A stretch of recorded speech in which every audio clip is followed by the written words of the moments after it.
ஹல்லேலூயா. சத்தமாய் சொல்லுவோம் ஹல்லேலூயா. கர்த்தருடைய பரிசுத்த நாமத்துக்கு மகிமை உண்டாவதாக. வேத புத்தகத்தை திறந்து தேவனுடைய வார்த்தைக்கு நேராக நம்முடைய சிந்தைகளை திருப்பலாம். எப்படி இருக்கிறது நிருபம் 6வது அதிகாரத்தில் இருந்து கர்த்தருடைய ஆவியானவர் நம்மோடு கூட பேசுவாராக. ஆமென். இருக்கிறீங்களா எல்லாரும்? சத்தம் போலாமே சொல்லுவாங்களா? கர்த்தருடைய நாமம் மகிமை பெறட்டும். எபிரேயர் 6வது அதிகாரத்தை எல்லாரும் எப்படியாவது வாசித்திருப்பீங்கன்னு விசுவாசிக்கிறேன். எத்தனை பேர் வாசித்தீங்க? சத்தம் போலாமே சொல்லுவாங்களா? எல்லாரும் வாசித்தீங்களா?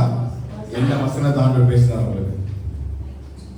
சீக்கிரம் ஓராளா வாசிங்க. உங்களுக்கு தொட்ட வசனத்துல சீக்கிரமா வாசிங்க.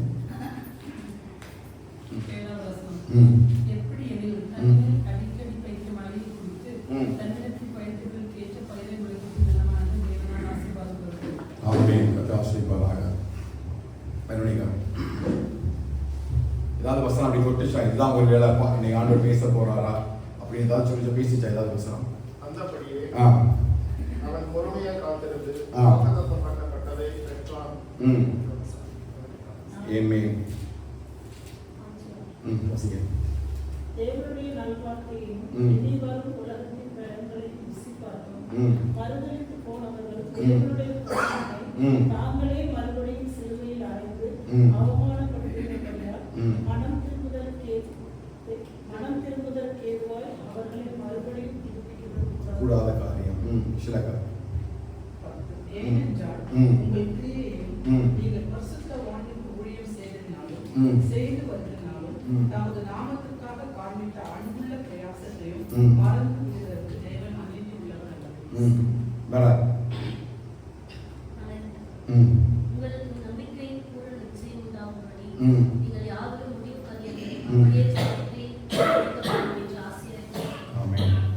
முடிவு பரியந்தம் ஜாக்கிரதையாக இருக்க வேண்டும் என்று என்ன பண்றோம்? அதை ஜாக்கிரதையை காண்பிக்க வேண்டும் என்று ஆசையா இருக்கிறோம். அல்லேலூயா. கர்த்தருடைய வார்த்தை 10வது வசனத்திலிருந்து 12வது வசனம் வரை நாம் இன்னைக்கு தியானிக்க போகிறோம். நம்பிக்கையின் பூரண நிச்சயம் என்கிற தலைப்பின் கீழே, நம்பிக்கையின் பூரண நிச்சயம் என்கிற தலைப்பின் கீழே, வார்த்தையின் கீழே கர்த்தருடைய ஆவியானவர் இந்த வேளையில சபைக்கு சொல்ல வேண்டியதான காரியங்களை கர்த்தர் நமக்கு தெளிவாய் பேசுவாராக. வாசிக்கலாமா? 10வது வசனத்தை வாசிங்க. 10, 11, 12. ஏனென்றால் உங்கள் கிரியையையும் நீங்கள் பரிசுத்தவான்களுக்கு ஊழியம் செய்ததினாலும் செய்து வருகிறதினாலும்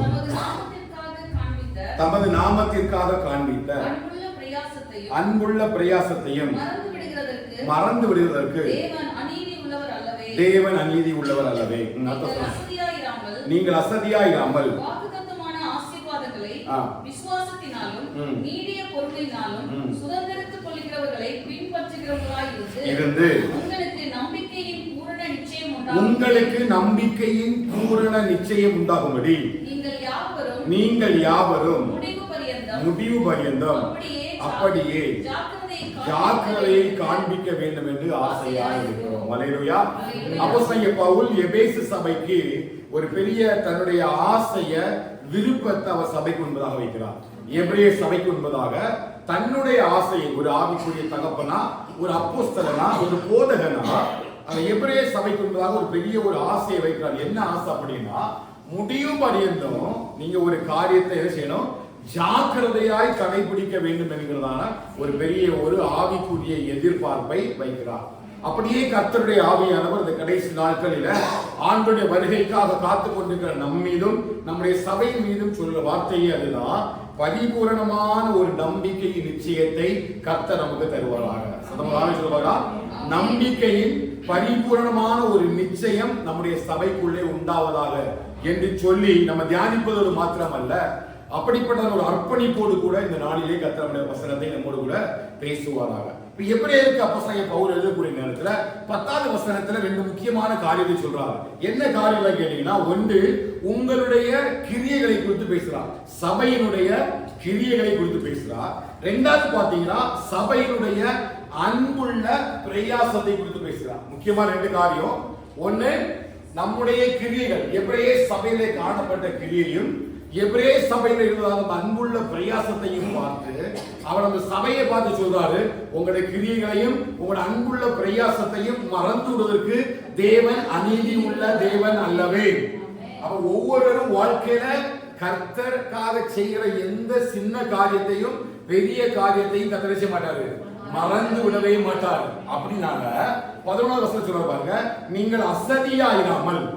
ஒருவேளை நான் செய்கிற காரியத்தை குறிச்சு, என் கிரியை குறிச்சு, என் அன்புள்ள பிரயாசத்தை குறிச்சு எனக்கு எந்த பலனும் கிடைக்கல, என்னை யாருமே கண்டுகொள்ளவே இல்லை, நான் ஆண்டவருக்காக இவ்வளவு ஓடுறேன், நான் ஆண்டவருக்காக இவ்வளவு நன்மைகளை செய்யறேன், ஊழியம் பண்றேன், ஆனா யாருமே என்னை கண்டுக்கல அப்படின்னு நீங்க ஒரு நாள் எப்படி படாதுங்க, அசதியா இராதபடிக்கு முடிவு பரியந்தம் இந்த கிரியையிலும் இந்த அன்புள்ள பிரயாசத்திலும் நிலைத்திருங்கள் என்று எபிரேய சபை எழுதுகிறார்.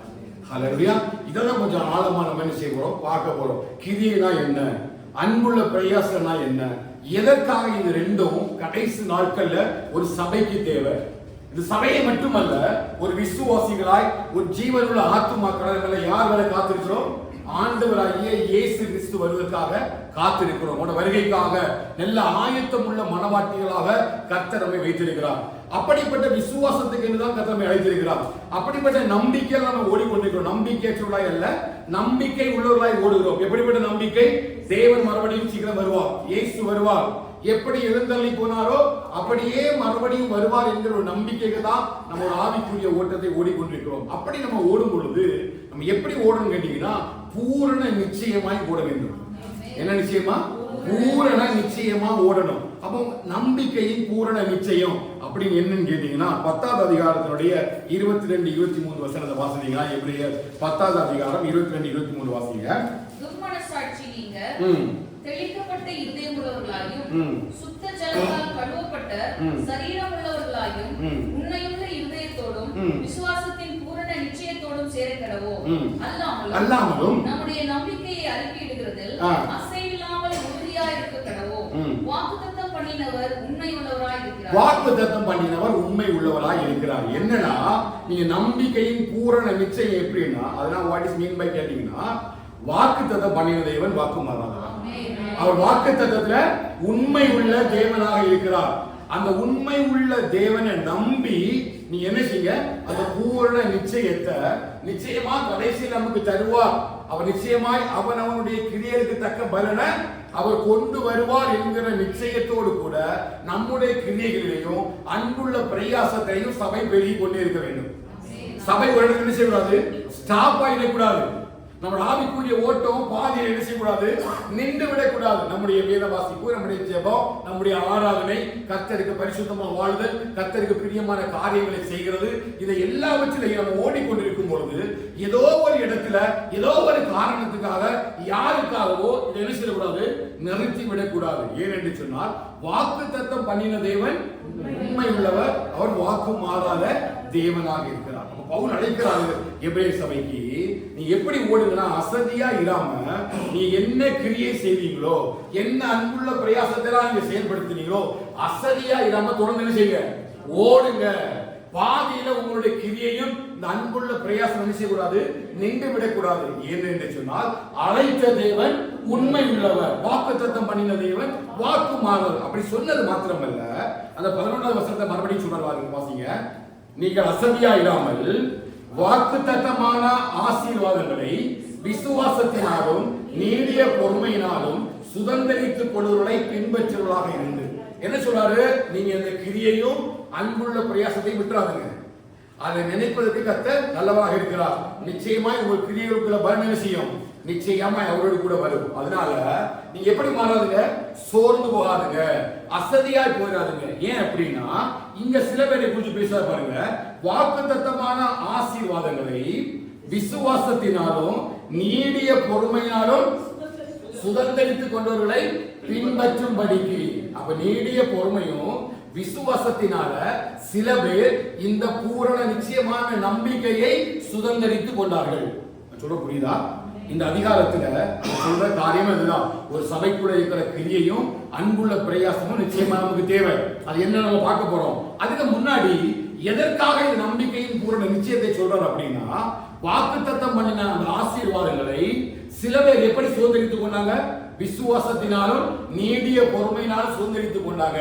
அப்படி அவர் வாக்குத்தத்தம் பண்ணின தேவன் அவர்களுக்கு அந்த சுதந்திரத்தை என்ன செய்யல, இல்லாம இல்ல, எல்லாவற்றையும் கத்தனை கொடுத்தார். அப்படி சொல்லிதான் அடுத்து தொடர்ந்து வரும்பொழுது ஆபிரகாமை குறித்து முன்ன வைக்கிறார். 13வது வசனத்தை வாசிங்க. ஆபிரகாமுக்கு தேவன் வாக்குத்தத்தம் பண்ணினபோது ஆணையிடும்படி தம்மிலும் பெரியவர் ஒருவரும் இல்லாதபடினாலே தமது பேரிலே தானே ஆணையிட்டு நிச்சயமாகவே நான் உன்னை ஆசீர்வதிக்கவே ஆசீர்வதித்து உன்னை பெருகவே பெருக பண்ணுவேன் என்றார். அந்தபடியே அவன் பொறுமையாய் காத்திருந்து வாக்குத்தத்தம் பண்ணப்பட்டதை பெற்றான். அல்லேலூயா. சபை வாக்குத்தத்தத்தின் ஆசீர்வாதங்களை ஆபிரகாம் மேலே சொல்லப்பட்ட வாக்குத்தத்தமும் நமக்காக சொல்லப்பட்டதா, உன் சந்ததிக்குள் ஆசீர்வதிக்கப்படும் என்று சொல்ல பொழுது அந்த சந்ததி யாரை குறித்தது? கிறிஸ்துவை குறித்தது. புறஜாதியாகிய நமக்கு ரட்சிப்பும் மீட்பும் உண்டு என்று சொல்லி இப்பொழுது அல்ல, ஆபிரகாமை தெரிந்து கொண்ட காலத்திலே ஆபிரகாமுக்கு அதை வாக்குத்தத்தம் பண்ணின தேவன் அந்த வாக்குத்தத்தத்தை அவனுக்குள்ள நிறைவேற்றுகிறது வரையிலும் ஆபிரகாம் எப்படி இருந்தாரா? விசுவாசத்திலையும் நீடிய பொறுமையாக இருந்து அந்த வாக்குத்தத்தம் பண்ணப்பட்ட சந்ததியையும் வாக்குத்தத்தம் பண்ணப்பட்ட தேசத்தையும் சுதந்திரித்துக் கொண்டார்கள். அப்படி போல நீங்கள் என்ன பண்ணுங்க அப்படின்னா, இந்த ஆபிரகாமை போல விசுவாசத்தையும் நீடிய பொறுமையில நீங்க நிலைத்திருப்பீர்கள் என்று சொன்னால் அதே வாக்குத்தத்தத்தை உங்களுக்கு ஒரு வாக்குத்தத்தம் பண்ணியிருக்கிறார். நிச்சயமாய் அவர் நம்மை பரலோகத்தில் கொண்டு போய் சேர்ப்பார். அல்லேலூயா. அப்படி அவர் உங்களை கொண்டு போய் சேர்ப்பதற்கான நிச்சயமான அந்த பூரண நம்பிக்கை உங்களுக்குள்ள வரணும்னா, நீங்க சுதந்திரிக்கப்பட்ட தேசத்தை ஆபிரகாம் எளிதாக ஒன்றும் அடைந்துவிடவில்லை. வாக்குத்தத்தம் பண்ணப்பட்ட தேசத்துல அவருடைய சந்ததி எளிதாக ஒன்றும் சுதந்திரித்துக் கொள்ளவில்லை. அதை சுதந்திரிக்கிறது வரையிலும் ஆபிரகாம் விசுவாசத்துல நீடிய பொறுமையோடு காத்திருந்தார். தேவன் அவனுக்கு சொன்ன வார்த்தைகளின்படியே கர்த்தர் அவனை எப்படி அழைத்தாரோ எப்படி நடத்தினாரோ அப்படியே கடைசி வரையிலும் நிலைத்திருந்து அந்த தேசத்தை சுதந்திரித்துக் கொண்டது போல நம்மையும் தேவன் அழைத்திருக்கிறார். அவர் நிச்சயமாய் பரலோகத்துக்கு கொண்டு போய் சேர்க்கும்படியாய் ஒரு ராஜ்யத்தை நமக்கு ஆயத்தம் பண்ணி மறுபடியும் திரும்ப வந்து எப்படி ஆபிரகாமுடைய சந்ததியை ஒரு தேசத்தில் இளைப்பாதலுக்குள்ள பண்ணாரோ அதே போல நம்மையும் இளைப்பாதலுக்குள்ள கொண்டு போகும்படி அவர் சீக்கிரமாய் வருவார். சொன்னதை அவர் செய்வார். அவர் வருகிறது வரையிலும் நம்ம எப்படி இருக்கணும்? விசுவாசத்திலும் நீடிய பொறுமையிலும் முடிவு பரியந்தம் ஜாக்கிரதையா இருக்கணும். சொல்ல புரியுதா? எதவே விசுவாசிக்கிறீங்க? ஆபிரகாமுக்கு வாக்குத்தத்தம் பண்ணிய தேவன் ஆபிரகாமுடைய சந்ததிக்கு அந்த தேசத்தை கானான் தேசத்தை கொடுப்பேன் என்று சொன்ன தேவன் எல்லா இடத்திலும் அவர் அழைத்துக் கொண்டு போய் அந்த தேசத்தை சுதந்திரிக்க வைத்தார். நமக்கு அந்த வாக்குத்தத்தத்தை தந்திருக்கிறார் இல்லையா? தம்முடைய ஒரே பேரான குமாரனை விசுவாசிக்கிறவன் எவனோ ஒருவனும் கெட்டு போகாமல் நித்திய ஜீவனை அடையும்படிக்கு இவ்வளவாய் தந்தரளி நம்மிடத்தில் அன்பு கூர்ந்தார். இதற்காக நித்திய ஜீவனை தரும்படியா. அப்ப நம்பிக்கையுடைய பூரண நிச்சயம் என்னன்னு கேட்டீங்கன்னா, நமக்கு ஒரு நித்திய ஜீவன் வைக்கப்படுகிறது. இந்த சுவிசேஷத்தின் மூலமாக ஜீவனையும் அழியாமையும் ஒரு சுதந்திரத்தையும் பரலோகத்தில் வைத்திருக்கிறார். அந்த ஜீவனையும் அந்த அழியாமையும் அந்த பரலோகத்தில் சுதந்திரித்துக் கொள்ளணும் அப்படின்னா நம்ம இப்பொழுது செய்கிற கிரியையும் இப்பொழுது படுகிற அன்பின் பிரயாசத்தையும் முடிவு பரியந்தம் ஜாக்கிரதையாக காத்துக்கொள்ள வேண்டும். இப்படிதான் நம்ம தியானிக்க போறோம். ஹல்லேலூயா. ஆபிரகாமுக்கு வாக்குத்தத்தம் பண்ணிய தேவன் ஆபிரகாமுக்கு முழு வாக்குத்தத்தத்தையும் நிறைவேற்றினார். ஆபிரகாமுக்கு சொல்லப்பட்ட ஒரு வாக்குத்தத்தமும் நிறைவேற்றப்படாம இல்ல. தாவீது சொன்னார் இல்லையா, எல்லாவற்றையும் நிறைவேற்றினார், ஒரு சொல் கூட கிளவிடல. சாலமோன் சொல்லுன்னு சொல்றாரு, என் தகப்பனுக்கு வாக்கினால் செய்ததை கைகளினால் நிறைவேற்றினார். அப்போ ஆபிரகாமுக்கு சொன்ன ஒரு வாக்குத்தத்தமும் என்ன செய்யல, நிறைவேற்றப்படாம இல்ல. எல்லா வாக்குத்தத்தையும் நிறைவேற்றினது உண்டு என்று சொன்னார். நிச்சயமாய் நமக்கும் வாக்குத்தத்தம் பண்ணிய தேவன் வாக்குத்தத்தம். அவர் வாக்குத்தத்தத்துல உண்மை உள்ள தேவன். உங்களுக்கு சொன்ன ஒவ்வொரு வாக்குத்தத்தையும் நிச்சயமாய் கர்த்தர் இந்த வருஷத்துல நிறைவேற்றுவார். ஒரு மாற்றமும் இல்லை. எல்லா வாக்குத்தத்தமும் உங்க வாழ்க்கையில ஆம் என்றும் ஆமேன் என்றும் நிறைவேற போகுது. என்ன பண்ணணும் அப்படின்னா அதை நிறைவேற்றும்படியாக நான் ஜாக்கிரதையா முடிவு பரியந்தம் அதற்காக காத்திருக்கிறேன். ஆபிரகாம் என்ன பண்ணா, தேவன் கொடுத்த வார்த்தையை நம்பி தேவனுடைய வழிகளிலேயும் அவருடைய கட்டளைகளிலேயும் கற்பனைகளிலும் நடந்து கடைசி வரையிலும் அவருக்கு பிரியமாய் நடந்ததுனால கர்த்தர் அவனையும் அவன் சந்ததியையும் ஆசீர்வதித்தார். ஹல்லேலூயா. அப்ப ஆபிரகாம் ஒரு எக்ஸாம்பிளா எனக்கு முன்னாடி வைக்கிறாரு.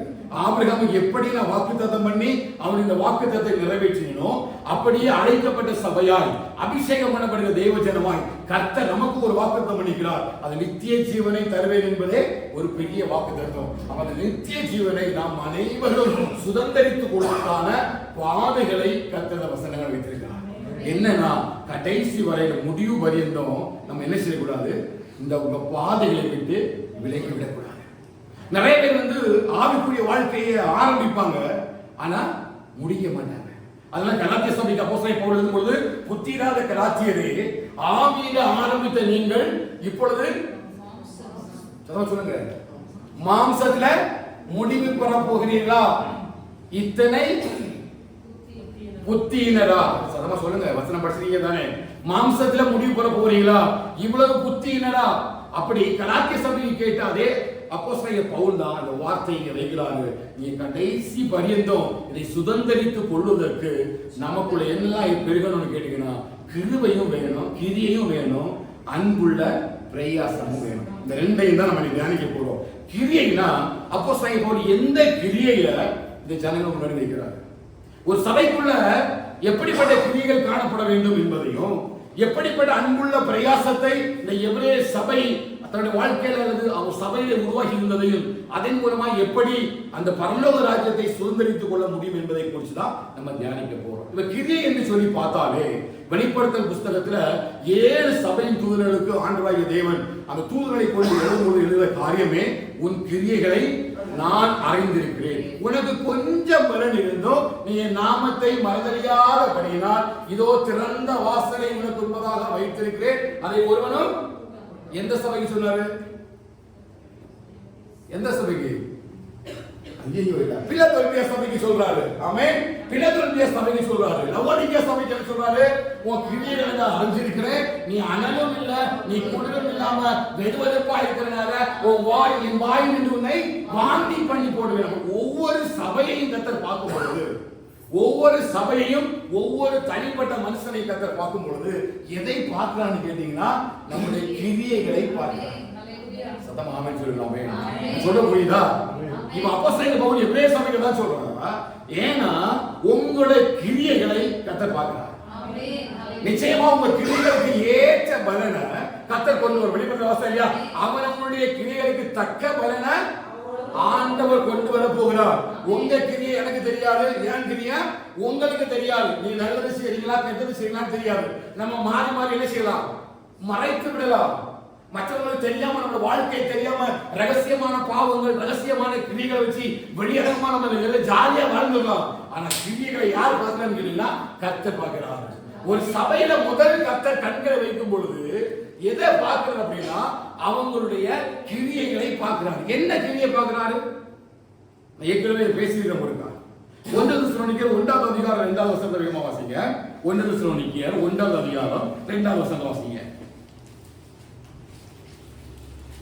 தேவனுக்கு பிரியமான சகோதரர், தேவனுக்கு பிரியமான சகோதரர், நீங்க மறக்கவே கூடாது இந்த சத்தியத்தை. ஒரு சபையை ஆண்டவர் கண்ணோக்கும் பொழுது, சபை என்று சொல்லும் பொழுது இந்த கட்டிடமாகிய சபையாகவும் இருக்கலாம், நம்முடைய சரீரமாகிய, எனக்கு கவனிக்கிறீங்களா? எந்த ராத்திரி யார் எழுப்பி கேட்டாலும் சரி, நீங்க கிரியை என்று சொல்லி வேதத்துல வாசிக்கும் பொழுது, ஒரு சபையினுடைய கிரியை என்று சொல்லும் பொழுது இதெல்லாம் அவர் எதிர்பார்க்கிறாரு. ஒரு தனிப்பட்ட மனுஷன் வாழ்க்கையில கிரியை என்று சொல்லும் பொழுதும் இந்த கிரியை தான் எதிர்பார்க்கிறாரு. அப்ப அந்த என்ன கிரியை அப்படின்னு கேட்டீங்கன்னா, வாசிக்க பாருங்க. தேவனுக்கு பிரியமான சகோதரர்களே, உங்கள் விசுவாசத்தின் கிரியையும். என்ன கிரியை? சத்தமா சொல்லுங்க, நல்லா சத்தமா சொல்லுங்க. விசுவாசத்தின் கிரியை. அப்ப எபிரேய சபையில அப்போஸ்தலன் பவுல் கிரியையும் என்று எழுதும் பொழுது எந்த கிரியை சொல்றாரு? சத்தமா சொல்லுங்க, விசுவாசத்தினுடைய கிரியை. என்ன கிரியை அப்படின்னா, இன்னைக்கு நிறைய பேர் விசுவாசிக்கிறோம், ஆனா எது இல்லைன்னு கேட்டீங்கன்னா கிரியை இல்லை. வசனத்தை வாசிக்கிறோம், வசனத்தை கேட்கிறோம், வசனத்தின்படியெல்லாம் நடப்பதற்கு நல்லா பிரயாசப்படுகிறோம், ஆனா விசுவாசத்துக்குரிய கிரியைகள் இருக்கான்னு கேட்டா கிரியைகள் இல்லை. அதனால அப்போஸ்தலன் பவுல் ஆபிரகாமை முன்வைக்கும் பொழுது, ஆபிரகாம் எப்படி நீதிமானாக்கப்பட்டான்? அவனுடைய கிரியைகளால் நீதிமானாக்கப்பட்டான். ஈசாக்கை பலி கேட்கிறார் ஆண்டவர். ஆண்டவர் கேட்டோட அவனை தகன பலியிடு என்று சொல்லி மோரியா தேசத்துக்கு அழைத்து கொண்டு போய் அவனை கொண்டு வைக்க வேண்டிய இடத்துல ஆபிரகாம் உடனே கீழ்ப்படிந்து அவனை தகன பலியாக கொடுக்கிறான். அப்ப அவனுக்குள்ள அந்த விசுவாசம் தேவனுடைய அந்த கிரியையை வெளிப்படுத்துகிறது. ஹல்லேலூயா.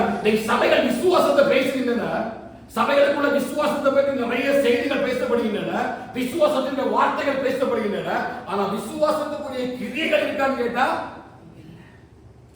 நம்ம நல்லா வேத வாசிப்போம், பயப்படாதேன்னு பாடுறோம், உன்னை விட்டு விலகுவதில்லை கைவிடுவதில்லை பாடுறோம், தீயாதே கலங்காதேன்னு பண்றோம். ஆனா முதல்ல பயப்படுறது யாரு? தேவன் ஒருவர் உண்டு என்பதை விசுவாசிக்கிறாய், நல்லதுதான்.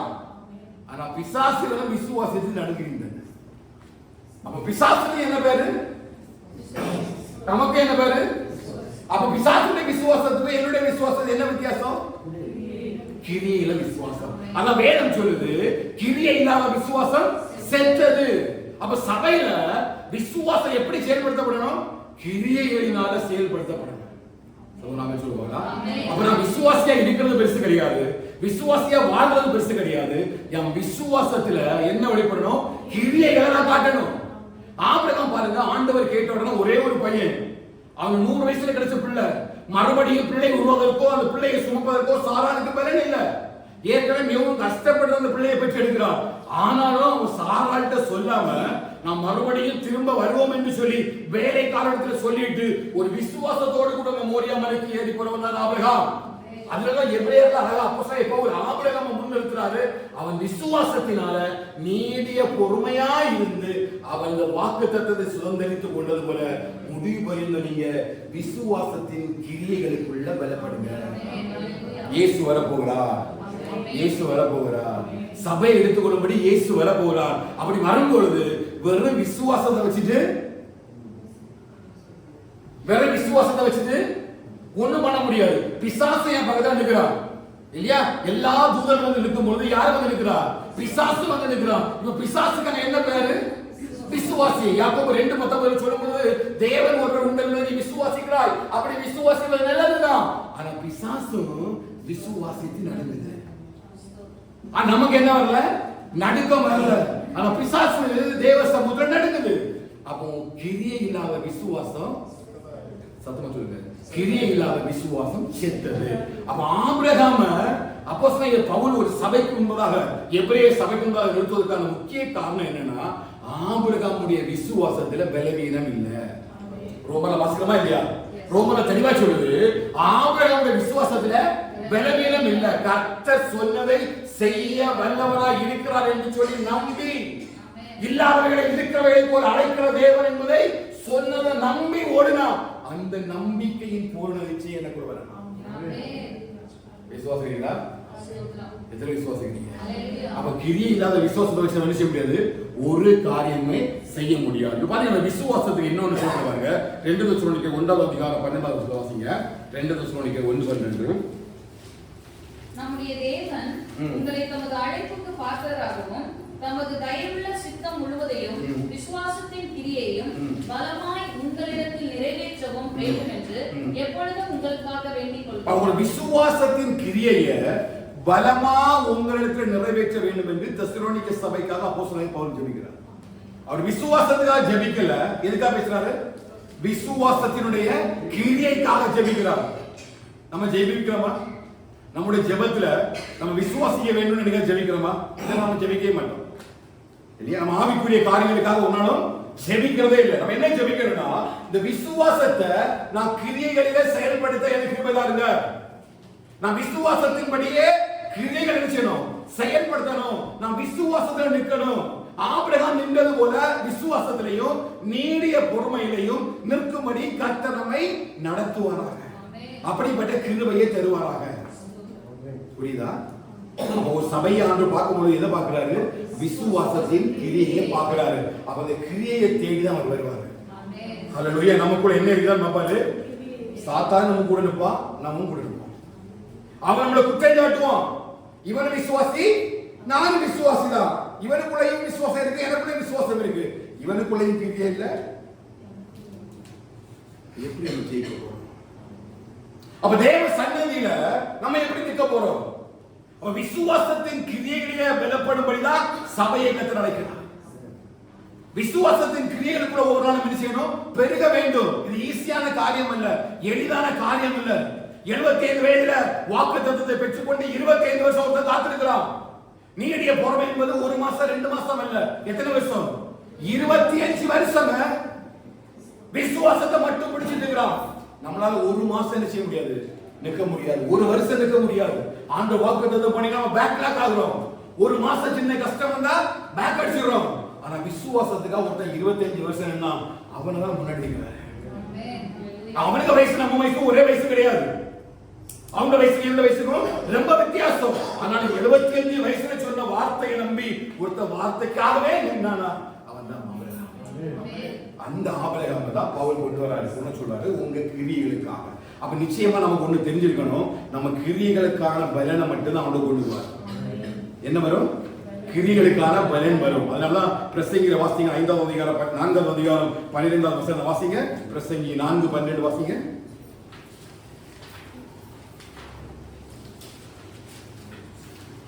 ஒருவனை யாதாம் ஒருவன் மேற்கொள்ள வந்தால் 12:14 4:12 இல்ல 12:14 பிரசங்கி 12 ஒவ்வொரு கிரியையும் அந்தரங்கமான ஒவ்வொரு காரியத்தையும் நன்மையானாலும் தீமையானாலும் சத்தம் ராமே சொல்லுங்க.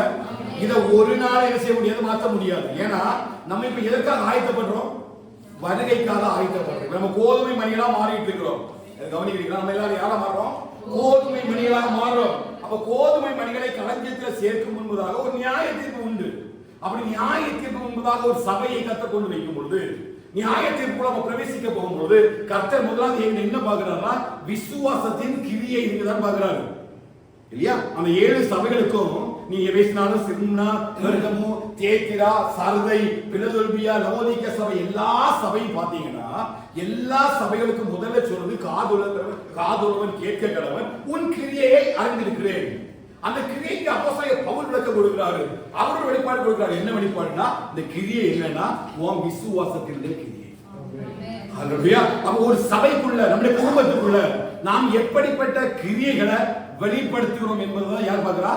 ஆண்டவர் பார்க்கிறார். நியாயத்திற்கு வரும் பொழுது முதல்ல நம்ம முன்னாடி இருக்கிற நியாயத்திற்கு என்னன்னா விசுவாசத்தினுடைய கிரியை எப்படி இருக்கு. ஏன் அப்படின்னா ஒரு நன்மையோ ஒரு தீமையோ என்னென்ன கிரிகள் எல்லாம் நம்ம காண்பிக்கிறோமோ அத்தனை கிரியும் சரீரத்தில் நாம் செய்த நன்மைக்காவது தீமைக்காவது நாம் எல்லாரும் தேவனுடைய நியாயஸ்தானமாக நிற்க வேண்டும். விசுவாசிக்கிறீங்களா? நிற்கிறீங்களா? கர்த்தர் வரும்போது நிற்க முடியுமா? இந்த விசுவாசத்தின் கிரியை அவர்களை காண்பிக்கும் பொழுது நிற்க முடியுமா? நம்ம சபையை நினைச்சு அவர் ஒரு விசுவாசத்தின் கிரியை எதிர்பார்க்கும் பொழுது நம்ம போய் நிற்க முடியுமா? ஹalleluya. இதுதான் சபைக்குள்ள கர்த்தர் எதிர்பார்க்கிறார். ஹalleluya. அப்ப இந்த விசுவாசத்தை எப்படி பெருக முடியும் பாத்தீங்கன்னா யாக்கோபு 2ஆம் அதிகாரத்துல பார்க்கலாம். யாக்கோபு 2ஆம் அதிகாரம் 14ஆம் வசனம் வாசிக்கலாம். யாக்கோபு 2ஆம் அதிகாரம் 14ஆம் வசனம் வாசிக்கலாம். என் சகோதரர்களே ஒருவன் தனக்கு விசுவாசம் உண்டென்று சொல்லியும் கிரியைகள் இல்லாதவனானால் பிரயோஜனம் என்ன? அவன் விசுவாசம் அவனை ரட்சிக்குமா? இப்ப நமக்கு என்ன, நம்ம எல்லாரும் கேட்டா நம்ம விசுவாசி நம்ம என்ன செய்யறோம்? அறிமுகப்படுத்திக்கிறோம். நம்ம எல்லாரும் யாரு? தேவனுடைய சபையில விசுவாசிகளாக ஆண்டவராகிய இயேசு கிறிஸ்துவை விசுவாசிக்கிறோம் என்று சொல்லி ஒரு அடையாளமாக நமக்கு எல்லாரும் எப்படிப்பட்ட பெயர் கொடுக்கப்படுகிறது?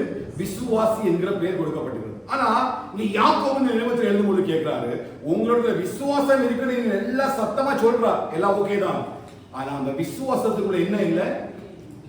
சத்தமா சொல்லுங்க. சத்தமா இன்னும் மெதுவா சொல்லுங்க.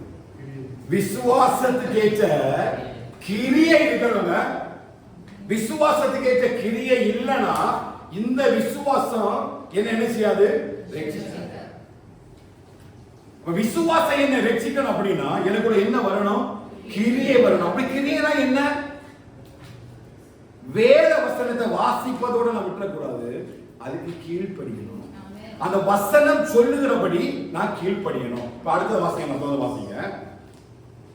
ஒரு சகோதரனாவது ஒரு சகோதரியாவது வஸ்திரம் இல்லாமலும் மனிதன ஆகாரம் இல்லாமலும் இருக்கும்பொழுது உங்களில் ஒருவன் அவர்களை நோக்கி சமாதானத்தோடு போங்கள், குளிர் காய்ந்த பசியாற்றுங்கள் என்று சொல்லியும் சரீரத்திற்கு வேண்டியவர்களை அவர்களுக்கு கொடாவிட்டால் பிரயோஜனம் என்ன?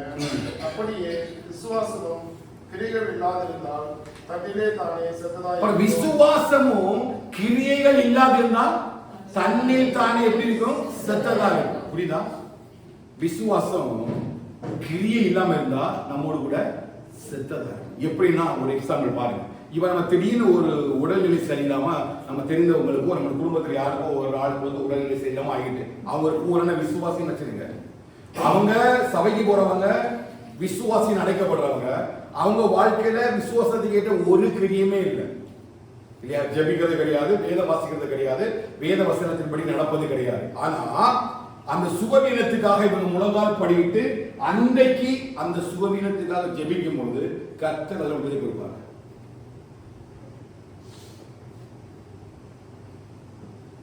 அன்றைக்கு ஒரு நாளுக்கு மட்டும் விசுவாசம் செல்லுபடியாகாது. நிறைய பேர் ஏமாந்து போறாங்க.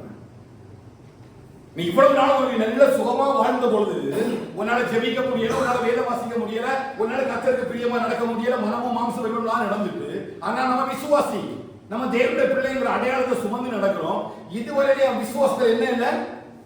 கிரியே இல்ல. அது எப்படி இருக்குது? செத்து போயிருக்குது. அந்த ஒரு நிமிடத்துல இந்த கிரியை இங்க உயிர்ப்பிக்கப்படுமா? ஆபத்து காலத்துல என்ன நோக்கி கூப்பிடுன்னு சொல்லிக்கிறார். யாருக்குன்னா விசுவாசத்தின் கிரியையில ஓடிக்கொண்டிருக்கிறான் இல்லையா? இப்ப நமக்கு நம்ம அனுதினமும் ஜெபிக்கிறோம், வேத வாசிக்கிறோம், திடீர்னு ஒரு சூழ்நிலை நிமித்தமா விழுந்துட்டு அப்படின்னா நான் ஆபத்து காலத்துல கூப்பிடும் பொழுது சத்தத்தை அவர் கேட்பார். ஏன்னா already I am connected to heaven. Already விசுவாச கிரியையினால அங்கோடு கூட இணைக்கப்பட்டிருக்கிறதுனால அந்த வசனம் எனக்கு அப்பொழுது ஒர்க் அவுட் ஆகும். புரியுதா? விசுவாசம் என்கிற அந்த கிரியையுடைய செயல்பாடு அனுதினமும் வாழ்க்கையில நடக்கணும். அனுதினமும் இந்த விசுவாசத்தை என்ன பண்ணணும்? கிரியைகளில வெளிப்படுத்தணும். ஆபிரகாம் பாருங்க, அந்த வருஷம் ஃபுல்லா ஆண்டவர் சொல்றதை நம்பி ஓடிட்டே இருக்கணும். வானத்து நட்சத்திரங்களை பார்க்கிறாரு, கடற்கரை மணலை பார்க்கிறாரு, அவரோட வயசை பார்க்கிறாரு, சாராளுடைய சூழ்நிலை பார்க்கிறாரு. ஆனா ஒரு இடத்துலயும் அவன் விசுவாசிக்காம இல்ல. வேதம் சொல்றது அவருடைய விசுவாசம் பலவீனமா இருக்கவே இல்லை. இல்லாதவர்களை இருக்கிறவர்களை போல அழைக்கிற தேவன் என்பதை நம்பி அவன் என்னைக்குனால ஓகே என்று சொல்லி ஒவ்வொரு நாளும் விசுவாசத்துல ஓடிட்டே இருக்கான். விசுவாசத்துல ஓடிட்டே இருக்கான். கடைசி அந்த விசுவாசம் அவருக்கு நீதியாக எண்ணப்பட்டது. நான் ஜெபிக்காம, நான் வேத வாசிக்காம, நான் என் மனம் போல போக்கிற வாழ்க்கையில எல்லாம் வாழ்ந்துட்டு, அதனாலதான் அந்த எபிரேயர் 6வது அதிகாரத்தில் சொல்றாரு, ஒரு தரம் பிரகாசிக்கப்பட்டும் பரமையிலே ருசி பார்த்தோம், இனிவரும் உலகத்தின் மேல எல்லாத்தையும் அறிந்தும் மறுதலித்து போனவர்கள். விசுவாசம்னா உனக்கு என்னன்னு தெரியும், விசுவாசத்தினுடைய கிரியைகளை எப்படி வெளிப்படுத்தணும் தெரியும், விசுவாசத்தை நீ எப்படி நடக்கணும்னு தெரியும். ஆனா இது எல்லாத்தையும் விட்டுட்டு நீ உன் மனம் போல போக்கிற நடந்தா திடீர்னு ஒரு நாள் வந்து என்ன செய்ய முடியாது? மறுபடியும் உருவாக்க முடியாது. அவர்னால்தான் ஆபிரகாம் ஐயாவை முன்ன வைக்கிறது மெயின் காரணம் என்னன்னா, எல்லா கடினமான சூழ்நிலையிலையும் அவர் எப்படி இருந்தாரு? விசுவாசத்துல ஸ்ட்ராங்கா இருந்தார். அதே யாக்கோபுல அவர் எழுத பாருங்க, 21 வசனத்தை வாசிங்க. 2:21. நம்முடைய பிதாவாகிய ஆபிரகாம் பாருங்க, நம்முடைய பிதாவாகிய ஆபிரகாம் குமாரன் ஈசாக்கை பலிபீடத்தின் மேல் செலுத்தின பொழுது கிரியைகளினாலே நீதிமானாக்கப்பட்டான். விசுவாசம் நம்முடைய கிரியைகளோட கூட முயற்சி செய்து கிரியைகளினாலே விசுவாசம் பூரணப்பட்டது என்று காண்கிறாயே. அப்படியே ஆபிரகாம் தேவனை விசுவாசித்தான், அது அவனுக்கு நீதியாக எண்ணப்பட்டது என்கிற வேத வாக்கியம் நிறைவேறிற்று. அவன் தேவனுடைய சிநேகிதன் எனப்பட்டான். ஆதலால் மனுஷன் விசுவாசத்தினால் மாத்திரமல்ல கிரியைகளினாலேயும் நீதிமானாக்கப்படுகிறான் என்று நீங்கள் காண்கிறீர்கள். மனுஷன் எதிராக நீதிமானாக்கப்படுறான். அப்புறம் கிரியை செய்யணும் அவசியம் இல்லையா? இப்ப நிறைய பேர் சொல்றாங்க, நம்ம ரட்சிக்கப்பட்டாச்சு, நம்ம ஆண்டவர் ரட்சிப்பு தந்தாச்சு, இனி நம்ம கிரியெல்லாம் செய்ய வேண்டாம், நம்ம இப்படி ஜெபம் பண்ண வேண்டாம், வேத வாசிக்கலாம், இப்படி எல்லாம் பரிசுத்தமா வாழலாம் கிடையாது, ஆல்ரெடி நம்ம என்ன செய்யாச்சு, ஆண்டவரை ரட்சித்து விட்டா. அப்படி நிறைய தவறான உபதேசங்கள் இருக்குது. அப்படி அல்ல, விசுவாசிக்கிற நமக்கு கிரியைகள் மூலமா தான் நீதிமானாக்கப்படுகிற என்கிற சுதந்திரத்தை கர்த்தர் கூட வைக்கிறார். அதுக்குதான் ஆபிரகாம் என்ன செய்கிறாரு? முன்னாடி கொண்டு வைக்கிறார். ஆபிரகாம் விசுவாசித்தான் சொல்லி அவன் அந்த ஈசாக்கு ஆண்டவர் பலி கேட்கும் பொழுது ஈசாக்க பலி செலுத்தாம இருந்திருந்தா அந்த விசுவாசம் நம்பிக்கை இப்படிதான் இருக்குமா? இருக்குமா? வேத வாசிக்கிறேன், வேதத்துல எல்லா வசனத்தையும் நான் மனப்பாடம் பண்றேன், ஆனா வேத வசனத்தின்படி நான் நடக்காம இருந்தா என்னுடைய விசுவாசம் செத்தது, கிரியை இல்லாத விசுவாசம். அப்ப கிரியை உள்ள விசுவாசம் என்பதை கர்த்தர் பார்க்கிறார். அதுக்குதான் ஆண்டவர் சொன்னாரு, ஒரு மனுஷன் அப்பத்தினால மாத்திரமல்ல தேவனுடைய வாயிலிருந்து புறப்படுகிற நம்ம எல்லாம் பிழைச்சி இருக்கிறது நம்ம சாப்பிடுற ஆகாரத்துல இல்லைங்க, நான் ஜீவனோடு இருக்கிறது, நீங்க ஜீவனோடு இருக்கிறது, நம்முடைய குடும்ப பிள்ளைகள் ஜீவனோடு என்ன இருக்கிறனா அவருடைய அப்பத்தினால. அந்த அப்பம் ஒவ்வொரு நாளும் எனக்குள்ள கிரியை செய்யறதுனால, தேவனுடைய வார்த்தை ஒவ்வொரு நாளும் என்ன உயிர்ப்பிக்கிறதுனாலதான் காலையோறும் அவருடைய கிருபை புதிதாக இருக்கிற வார்த்தை எனக்குள்ள ஒரு ஜீவனையும் பலத்தையும் உருவாக்குறதுனாலதான் இன்னைக்கு நானும் என் குடும்பமும் பிள்ளைகளும் உயிரோட இருக்கிறோம். இல்லைன்னா என்னைக்கோ கொரோனா நம்ம நினைச்சிருக்கோம். அவன் விசுவாசத்தினுடைய கிரியைகள் இப்படிதான் வெளிப்படும். இதுக்கு அழகான இன்னொரு எக்ஸாம்பிள் எபிரேயர் 6ஆம் அதிகாரத்தில் வைக்கிறாங்க. மறுபடியும் எபிரேயர் 6ஆம் அதிகாரத்தில் வந்தீங்கன்னா 7வது 8வது வசனத்தை வாசிங்க. 7வது 8வது வசனம்.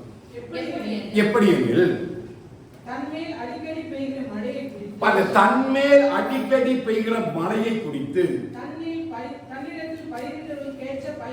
தன்னிடத்தில் பயிர்களுக்கு ஏற்ற பயிரை முளைப்பிக்கும் நிலமானது தேவனால் ஆசீர்வாதம் வரும். அதான் blessed land, ஆசீர்வதிக்கப்பட்ட ஒரு நிலம். அதுக்கு அடுத்தது கீழே விட்டுறத பாருங்க. முள்செடிகளையும் முட்பூண்டுகளையும் முளைப்பிக்கிற நிலமோ அகாததாயும் சபிக்கப்படுவதற்கேற்றதாயும் இருக்கிறது.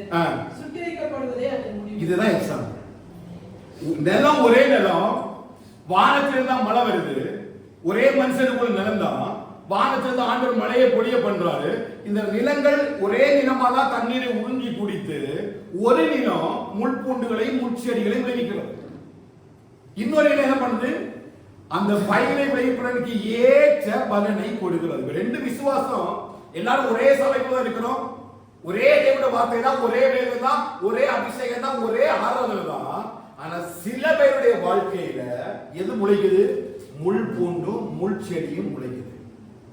டெய்லி மழை பெய்யுது இல்லையா? நல்லோர் மேலும் தீயோர் மேலும் மழையை வர்ஷிக்கப்படுகிற தேவன் நிலத்தை ஆஸ்வதிக்கிறாரு, நல்ல வார்த்தையை கொடுக்கிறாரு, நல்ல செய்திகளை தர்றாரு. நிலத்துல நல்ல தண்ணி விடுது, நல்ல தண்ணியை உறிஞ்சு குடிக்குது. ஒரே சத்து தான் பூமியில இருந்து வருது, ஒரே நிலம் தான்.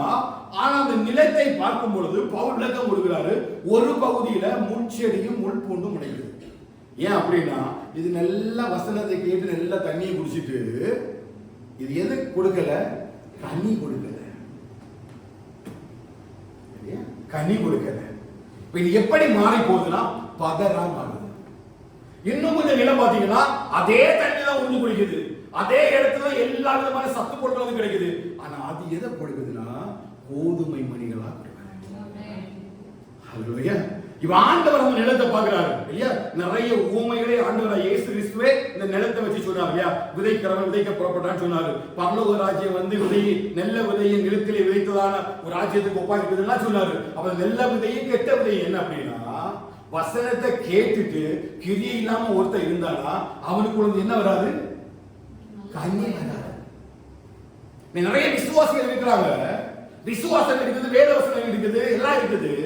ஆனா என்ன இல்லைன்னு கேட்டீங்கன்னா விசுவாசத்துக்கு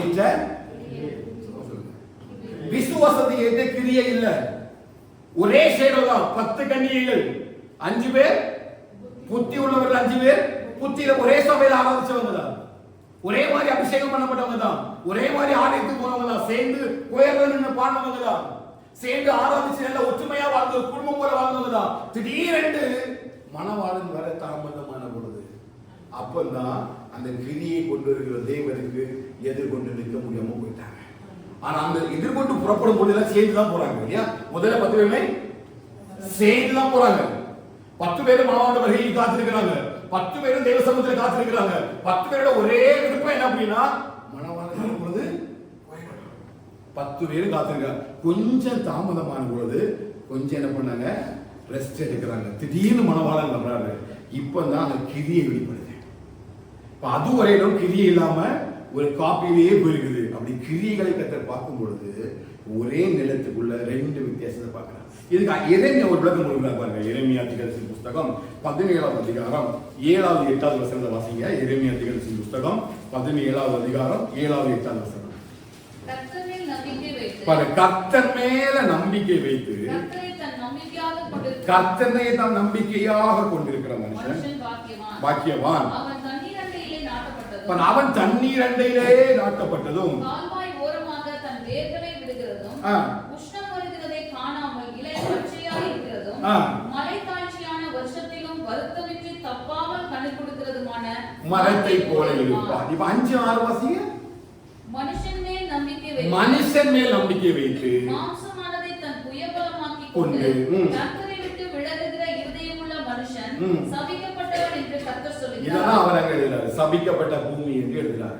இப்ப ரெண்டு பேருமே என்ன பண்றாங்க? கர்த்தருடைய சமூகத்துல இருக்கிறாங்க, கர்த்தருடைய வார்த்தை தான் கேட்கிறாங்க. ஆனா ஒருத்த மட்டும்தான் கர்த்தர் மேல நம்பிக்கை வச்சு கிரியைகளோட ஓடுறாங்க. ஆமென். ஹல்லேலூயா. சொல்ல புரியுதா? இப்ப யாரும் இந்த கிரியை சபைக்குள்ள நம்ம பார்க்க முடியாது. இப்ப நீங்களும் பார்க்க முடியாது, நானும் பார்க்க முடியாது. எல்லாருக்கும் ஒரே மாதிரி தான். உங்களுக்கு அதே வசனம் தான், எனக்கு அதே வசனம் தான். பேசுற உங்களுக்கு அடி உண்டு, பேசுற எனக்கு உண்டு, கேட்கிற உங்களுக்கு நியாயத்திற்கு உண்டு. அப்படி நம்ம எல்லாரும் ஒரே நிலத்துல விதைய விதைச்சுட்டே இருக்கிறோம். ஒருவர் வருவார், அவர் வரும்பொழுதுதான் இந்த கிரியைக்குரிய பலனை கொடுப்பார். இவன் மனுஷன் மேல நம்ம நம்பிக்கை வச்சு ஓடுறோமா, இல்ல கர்த்தர் மேல நம்பிக்கை வச்சு ஓடுறோமா? விசுவாசத்தின் பாதையில நம்முடைய நம்பிக்கையை யார் மேல வைக்கிறோம்? சூழ்நிலைகள் வரும்பொழுது, கஷ்டங்கள் வரும்பொழுது, பலவீனம் வரும்பொழுது, சுகவீனம் வரும்பொழுது, பாடுகள் வரும்பொழுது, நிந்தைகள் வரும்பொழுது நம்முடைய நம்பிக்கை யார் மேல வைக்கிறோம் என்பதை பொறுத்து தான் என் விசுவாசம் அடிப்படை. ஹல்லேலூயா. அதனால பவுல் சொன்னாரு, கிறிஸ்துவினுடைய அன்பை விட்டு என்னை பிரிப்பவன் யார்?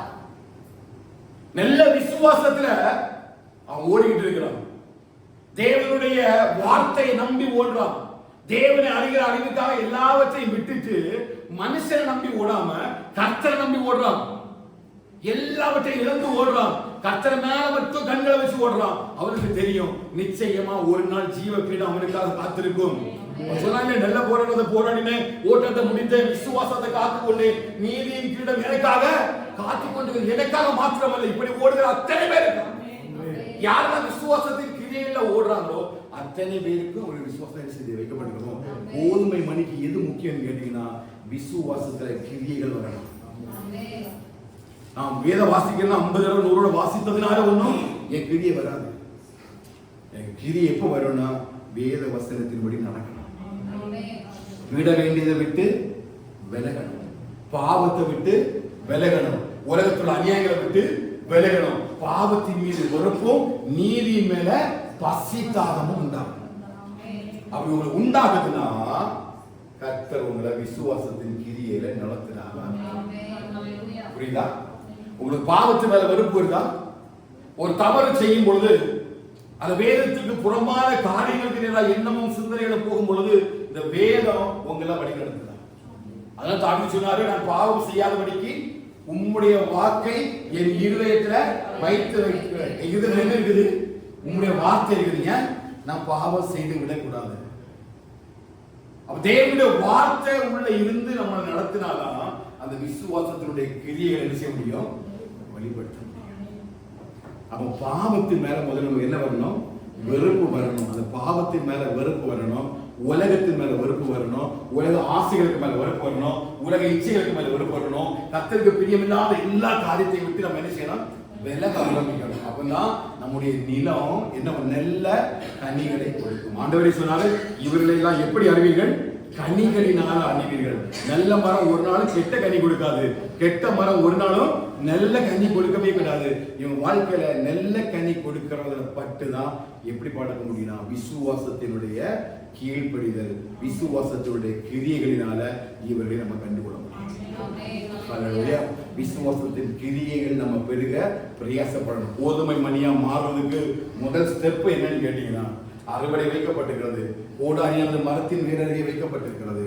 அவன் நியாயம் தீர்க்க வரப்போகிறார். ஒரு கோதுமை மணியும் தரையிலே விழுவதே இல்லை. அவன் கோதுமை மணியை முதல்ல மாறணும் அப்படின்னா என் விசுவாசத்தின் கிரியைகளை வெளிப்படுத்தணும்.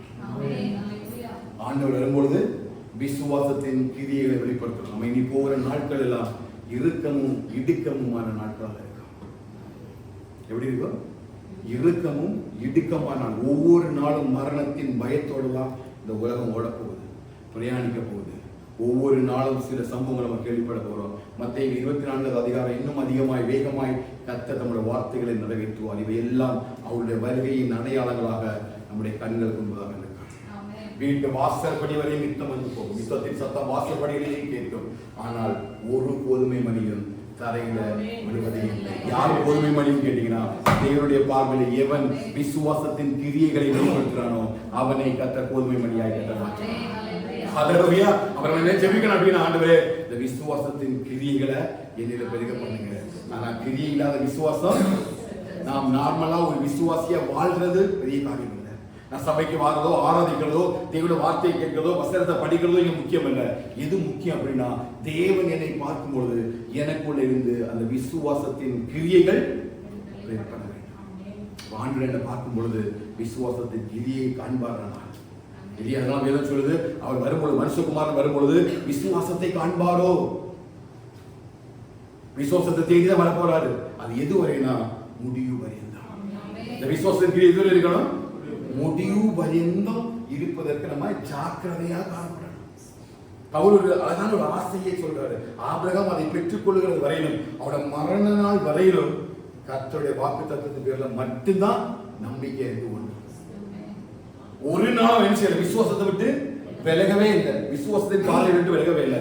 எப்பொழுது ஊர் என்கிற கல்தேயருடைய பட்டணத்தை விட்டு கானான் தேசத்துக்கு கர்த்தர் அழைத்து கொண்டு வந்தாரோ, அவங்க மரணம் வரையிலும் அவங்க கல்தேயர் தேசத்தை திரும்பி போகவும் இல்லை, அதை பார்க்கவும் இல்லை. ஒரு நாளும் செய்யல, திரும்பி போகல, பார்க்கல, கடைசி வரையிலும். அதுதான் ஒரு விசுவாசத்தின் கிரியை. ஒரு தடவை நம்ம எல்லாத்தையும் விட்டுட்டு ஆண்டுக்கு வந்துட்டோம்னா ஜீவன் போகிற வரையிலும், அப்போ பவுல் சொல்லுது, மரணமே இல்லாமல் வேறு ஒன்றும் என் சாவினாகிலும் என் சரீரத்தினாகிலும் ஆண்டவராகிய தேவன் மட்டும் மகிமைப்படுவாராக என்று சொல்லி முழுவதும் ஒப்பு கொடுத்த மனுஷன் யாருன்னு கேட்டீங்கன்னா அப்படிப்பட்ட விசுவாசத்தின் கிரியைகள் நமக்குள்ள எழும்ப சொல்லிட்டாங்க.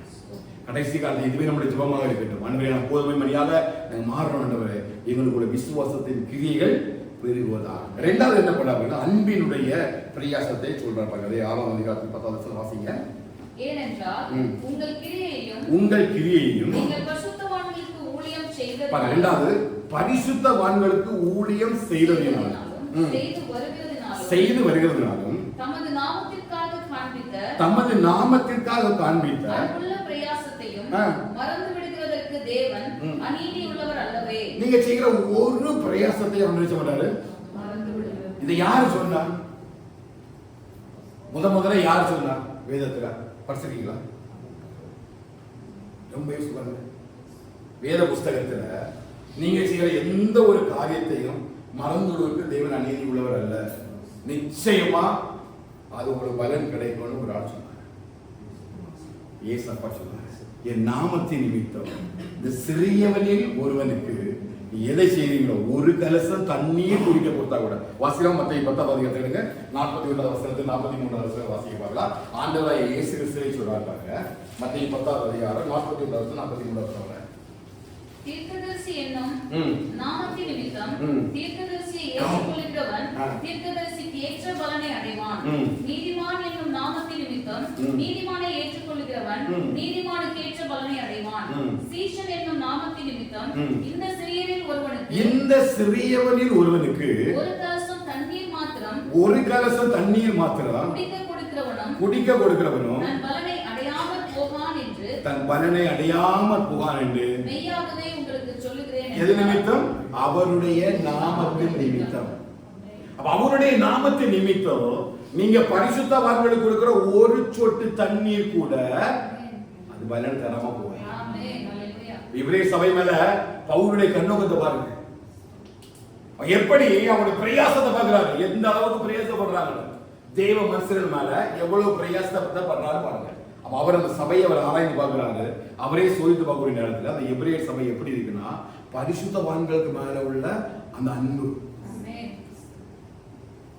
தேவன் மேல உள்ள அந்த நம்பிக்கையை வச்சு அவங்க யார் மேல அன்பு வருதுன்னு கேட்டீங்கன்னா பரிசுத்தவான்கள் மேல உள்ள நம்பிக்கை, அந்த அன்பை அவங்க கேட்டுறாங்க. கொஞ்சம் ஆராய்ச்சி பார்க்க நேரம் அதனால அது 10வது அதிகாரத்தில் அவர் எழுதிச்சிருக்காரு பாருங்க. அது எபிரேயர் 10வது அதிகாரம் 32வது வசனத்தை வாசிங்க பார்க்கலாம்.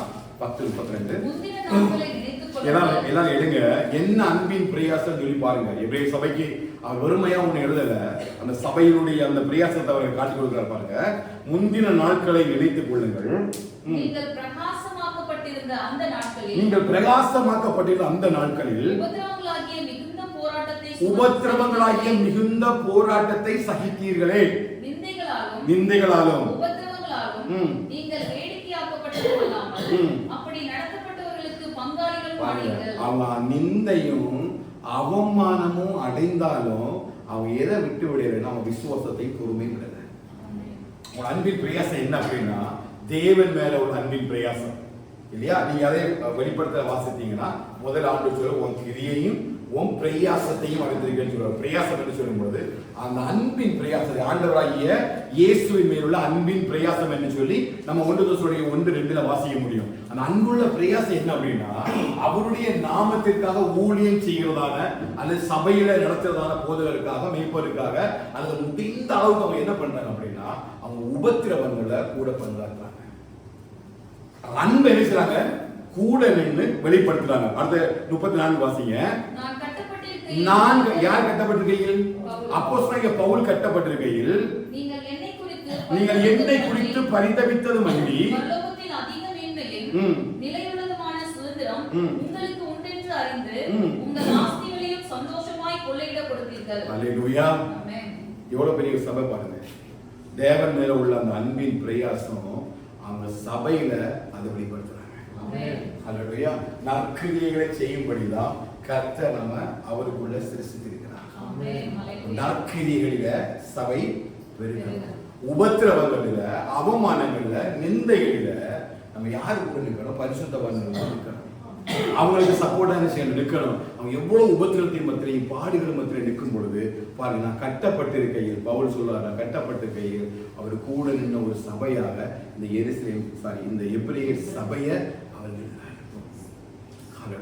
அவர் சபை நற்கிரியைகளை பெருகணும், தான தர்மங்களை பெருகணும். நமக்கு கிடைக்கிற நேரங்கள்ல என்ன பண்ணணும்? நற்கிரியைகளை செய்யும்படிதான் கர்த்தர் நினைச்சிருக்கார், சிருஷ்டித்திருக்கிறார். கிறிஸ்துவுக்குள்ள தேவனை கொண்டு நம்ம நற்கிரியைகளை பெருகும்படிதான் கர்த்தரோட சபையை சிருஷ்டித்திருக்கிறார். அவன் நற்கிரியைகள் எப்படிப்பட்ட நற்கிரியைகளா இருக்கலாம்? பரிசுத்தவான்களுடைய பாடுகளெல்லாம் பங்கெடுப்பதற்கும், பரிசுத்தவான்களின் நிந்தைகளை அவமானங்கள்லாம் பங்கெடுப்பதற்கும் கர்த்தர் நம்ம நடத்துகிற அந்த வழிகளில அன்பின் பிரயாசத்தை நம்ம சபைக்குள்ள நினைச்சோம் வெளிப்படுத்தணும்.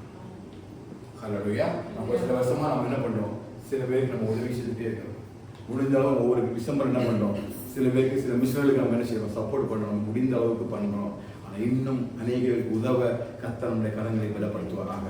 கர்த்தர் சபைக்குள்ள பார்க்கும்பொழுது இரண்டாவது பார்க்கிறாரு நம்மளோட அன்பின் பிரயாசத்தை எப்படி வெளிப்படுத்தணும். கர்த்தர் நமக்கு தந்திருக்கிற தாழ்ந்துகள்ல, கர்த்தர் நமக்கு தந்திருக்கிற சூழ்நிலைகள்ல, கர்த்தர் நமக்கு தந்திருக்கிற நன்மைகளில, ஆசீர்வாதங்களில எந்த அளவுக்கு சபை கர்த்தருடைய அன்பின் பிரயாசத்தை வெளிப்படுத்துகிறது என்பதை நம்ம பார்க்கணும்.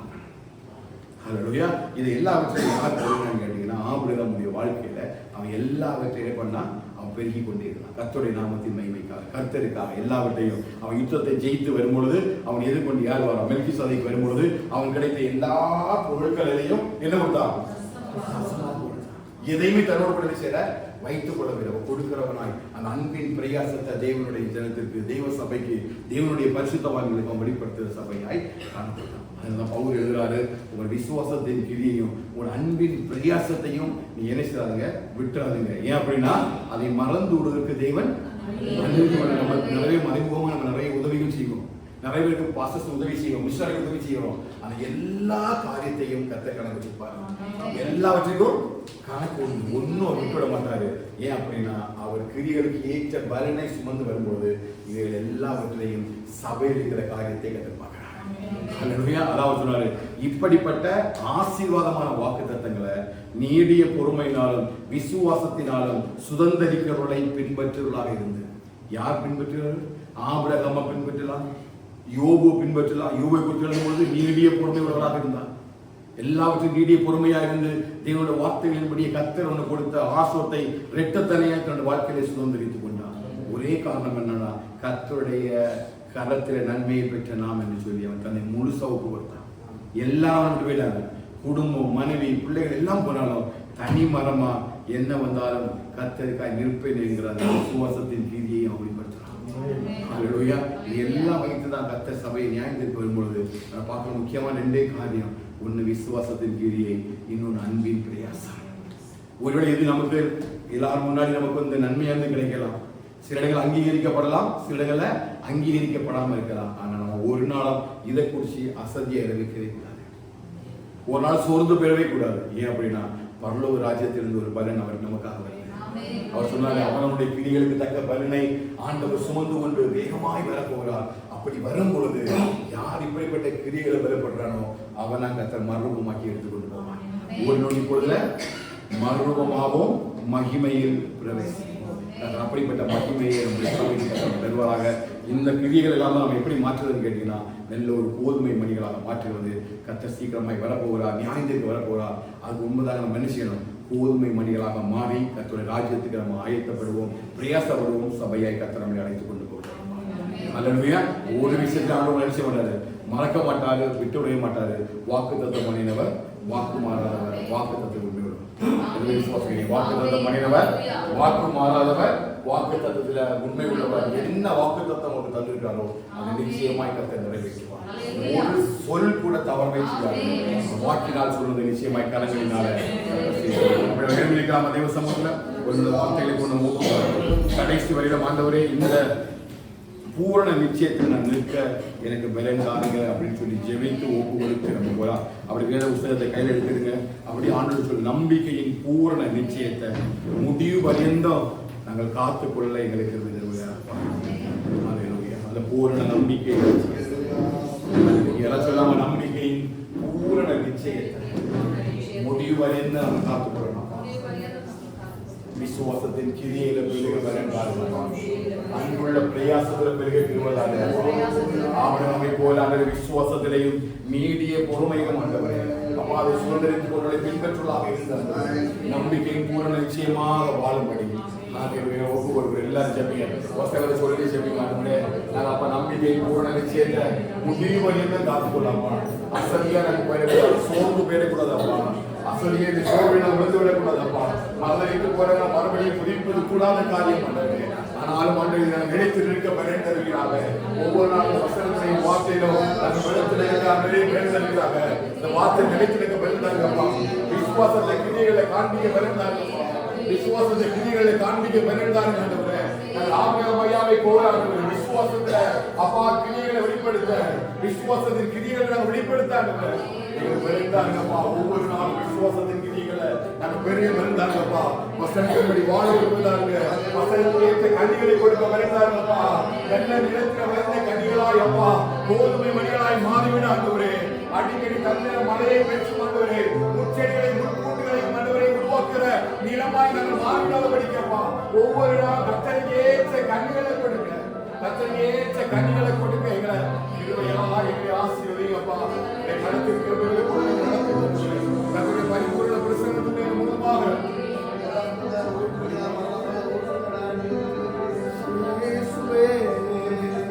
எத்தனை இன்னல்கள் என் வாழ்வில் வந்தாலும் உம்மை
வார்த்தைகளுக்காக நன்றி.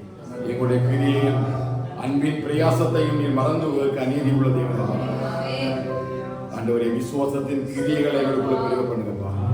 சபையாய், குடும்பமாய், தனிப்பட்ட பிள்ளைகளாய் ஒவ்வொரு நாளும் விசுவாசத்தின் கிரியைகள்ல ஆபிரகாம் ஐயா விசுவாசத்தை எப்படி விசுவாசத்தின் கிரியைகள்ல பெருகி வாக்கு தத்தம் பண்ணப்பட்ட அந்த தேசத்தை சந்ததி சுதந்திரித்துக் கொண்டிருந்தார்.